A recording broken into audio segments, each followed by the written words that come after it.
கீழே சொன்னாங்க பார்த்தீங்களா, இந்த மேலே கோயில் வேலை நடக்குது, ஜல்லி எடுத்துகிட்டு போங்கன்னு சொல்லி. நம்ம பிரதீப்தவங்க கூட ஒரு பேக் எடுத்துகிட்டு போகிறாங்க பாருங்கள். ஜல்லி ஒரு பேக் எடுத்துக்கிட்டு தான் மலை ஏறுறாங்க. பிரதி, என்னது இது கையில்? எதுக்கு?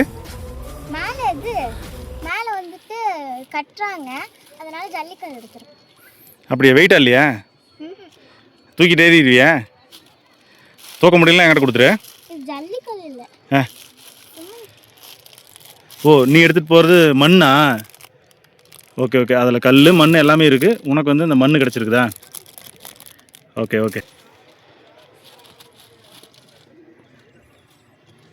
மக்களே, நம்ம வந்ததுமே ஃபஸ்ட்டு இருக்கக்கூடிய மண்டபத்தை கடந்து அப்படியே நம்ம அந்த செங்குத்தான பாதையில் 2வது மண்டபம், அதையும் கடந்து பாதை ரொம்பவுமே செங்குத்தாக தான் போயிட்டுருக்குதுங்க. எல்லாருமே அங்கே போயிட்டுருக்குறாங்க பாருங்கள்.